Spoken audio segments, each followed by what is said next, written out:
Hi guys, welcome back and another vlog. भाई आज तो ठीक हूँ मैं, लेकिन इससे पहले वाला मैंने व्लॉग 1 मिनट का अपलोड किया है। देखा होगा आपने। 1 मिनट का अपलोड क्यों किया? क्योंकि वो मैंने बोला था आपसे कि रिव्यू पीरियड में आपको पूरा बताऊँगा।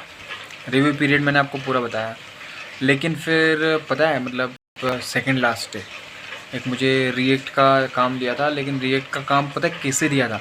मेरे से पहले बोला, मेरे से पता थोड़ा सा मतलब वो होती है ना, कम्युनिकेशन में थोड़ा प्रॉब्लम हो जाती है। कैसी कि उन्होंने क्या बताया, फिर अपन थोड़ा, क्योंकि उन्होंने मेरे से उससे पहले बात कर रहे थे कि क्या हम रिएक्ट या रिडक्स को यूज़ कर सकते हैं HTML में, HTML फाइल में नोड मॉड्यूल्स इंस्टॉल कर सकते हैं क्या? तो वैसे हो सकते हैं। तो ये पूछा था। उसके बाद मेरे को उन्होंने टास्क दिया कि ये रिडक्स फॉर्म बनाना है, ऐसा करना है। ठीक है। उसके बाद इस वीडियो में मैं आपको वो भी बताऊंगा कि रिव्यू पीरियड मेरा कैसा रहा। ठीक है, ये फाइनल इसमें पूरा कंक्लूजन बताऊंगा इस वीडियो में आपको, सब कुछ क्या हुआ उस कंपनी का। ठीक है, अभी आपको दिख रहा है लाइट चली गई यार, दिख तो रहा हूँ वैसे। तो भाई बताऊँ उसमें क्या सिस्टम हुआ उसका, कि मेरे को लास्ट में दिया रिएक्ट का। भाई देख, एक तो मैंने वहाँ पे जाके खर्चा किया 7 दिन तक, लेकिन ठीक है फिर भी आपको बताता हूँ पूरा उसका क्या सिस्टम रहा उसका। कि भाई 7वें दिन मतलब 6ठे दिन मेरे को दिया रिएक्ट का काम। पहले बात हुई थी कुछ हमारी कि HTML ऐसा वैसा, फिर उसके बाद बोले ये वाला आपको रिडक्स फॉर्म बनाना है, नॉर्मल फॉर्म बनाना है। फिर मेरे को उन्होंने उनका एक ये UI दे दिया, बोले ये UI है HTML फाइल। तो मेरे को लगा कि ये HTML फाइल में मेरे को नोड मॉड्यूल्स की हेल्प से वो हो जाता है। उसमें भी मैंने देखा उसके कुछ डॉक्यूमेंटेशन, तो HTML में भी यूज़ कर सकते हैं। तो मैं क्या कर रहा था, बहुत बड़ा था उनका फॉर्म। जब मैंने छोटा सा फॉर्म बनाया तो अच्छे से काम कर रहा है, लेकिन बड़ा पूरा फॉर्म जब उसमें इम्प्लीमेंट कर रहा हूँ तो बहुत दिक्कत दे रहा भाई। एक दिन हो गया, दूसरे दिन भी मैं परेशान हो रहा था। फिर मैंने सीनियर से कंफर्म किया कि सर ये HTML में पॉसिबल नहीं है, इतना बड़ा इतना कॉम्प्लेक्स कोड, बहुत बड़ा कोड था, तगड़ा कोड था, कंपनी का था। फिर बोले यार मैंने रिएक्ट का बोला था। मैंने कहा भाई क्लियरली बता दो यार। फिर मैंने रिएक्ट में किया तो ऑलमोस्ट फुल स्टैक करना था वो। तो मैंने स्केमा बना लिया, थोड़ा टिपिकल स्केमा था, स्केमा बना लिया उसका, कॉम्प्लेक्स था बैकएंड के लिए। और अब रिडक्स फॉर्म थोड़ा सा अलग तरीके से यूज़ होता है। नॉर्मल हम जब डेटा लेते हैं फॉर्म से तो वो एक थोड़ा डिफरेंट तरीका होता है, और रिडक्स फॉर्म में थोड़ा सा अलग होता है। और ठीक है, तो वो दिक्कत हो रही थी। उसके बाद मैं पता है कुछ ऐसा भी कर रहा था रिडक्स फॉर्म में कि जो कंट्रोल्ड और अनकंट्रोल्ड दोनों मिक्स हो रहे थे, तो और एरर दे रहे थे। और फिर ऊपर से वो HTML फाइल का कोड में रिएक्ट में उसको कन्वर्ट, मतलब रिएक्ट में थोड़ा चेंज करके कर रहा था।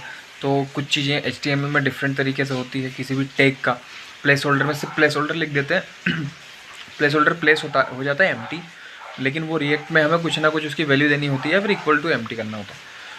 तो ऐसा बहुत सारे एरर थे मतलब। और तो जैसे तैसे मैंने कंप्लीट करके बोला कि सर मेरे से इतना हुआ है ये सब।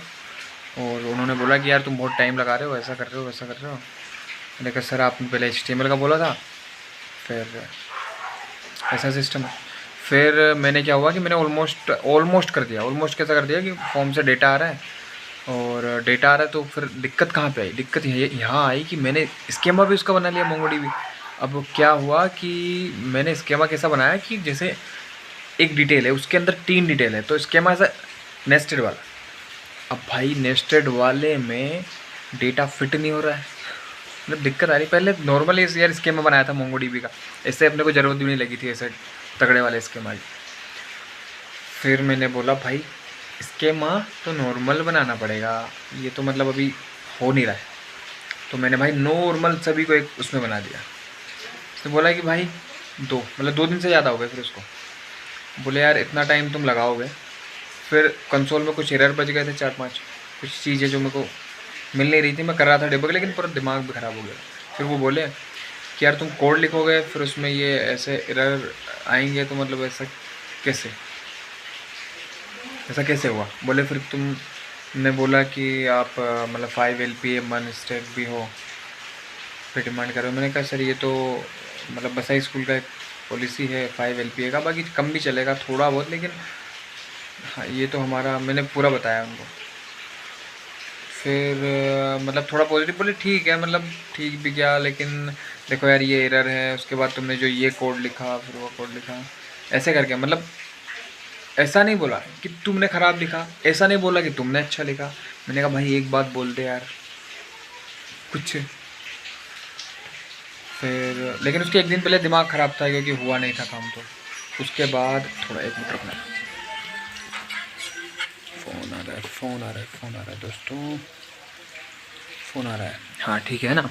फिर ये सब हुआ फिर उसके बाद उन्होंने बोला कि ठीक है आपका रिव्यू पीरियड ख़त्म हो गया है, तो अब ऐसा होगा कि बोले मैं इसको और भी अपने कलीग के साथ डिस्कस करके आपका कोड उन्होंने गिटहब पे करवा लिया और उन्होंने लिंक ले ली, बोले हम इसको रिव्यू करेंगे और भी आपको 1-2 दिन में बता देंगे। तो भाई वहाँ का हो गया सिस्टम ख़त्म। ये था, लेकिन यार थोड़ा मतलब हैवी क्या है यार, मतलब इतना भी क्या पूछना है, क्योंकि थोड़ा बहुत तो सीखना पड़ेगा कोड बेस को किसी के देखने में, और मतलब थोड़ा टाइम तो लगता है ना। ठीक है, फिर भी देखते हैं क्या रिव्यू आता है इसका, क्या रिज़ल्ट आता है। और इसके बाद एक और कंपनी है जिसका मुझे इंटरव्यू देने जाना है, तो भोपाल जाऊँगा उसका इंटरव्यू देने एक बार और। थोड़ा यार परेशान ज़्यादा ही हो गया, लंबा टाइम भी हो गया, बहुत दिमाग भी ख़राब होता है। लेकिन अब ठीक है, ये वाली कंपनी और ठीक है, बताता हूँ आपको, है ना। यही था जो आपको मैंने बता दिया। बाकी अगर रिज़ल्ट भाई इसमें हुए सिलेक्ट तो फिर ये भी ठीक है, मज़े मौज करेंगे। और फाइनल भाई फाइनल हो जाए इसके बाद मैं आपको और भी सारी डिटेल बताऊंगा अच्छे से, ठीक है। और इंटरव्यू में क्या क्वेश्चन पूछा था यार, ये अगली वीडियो में बताऊंगा, क्योंकि मैंने व्लॉग वो उस टाइम पे मेरा दिमाग ख़राब था तो मैंने फिर उस टाइम पे बनाया भी नहीं ज़्यादा। अगले दिन का भी फिर मैंने वो उस वीडियो में थोड़ा आपको बता दिया। उसके बाद इसमें आपको पूरा बता दिया कि फ़ाइनल क्या हुआ, क्या उन्होंने रिव्यू देने का बोला है, और बस इससे ज़्यादा कुछ हुआ नहीं। अब वो बता देंगे अगर उनका फ़ोन आएगा, बोलेंगे आ जाओ, तो फिर मैं आपको वो भी बता दूंगा कि मेरे को बुलाया है, क्या सिस्टम है। फिर पैसे वैसे वो बताएंगे तो वो भी मैं आपको बता दूंगा, है ना। अभी तो बस यही है यहाँ तक। और ठीक है, मिलते हैं। अगर तुम्हारा भाई सिलेक्ट होता है तो फिर सेलिब्रेट करते हैं, ठीक है। Thank you very much.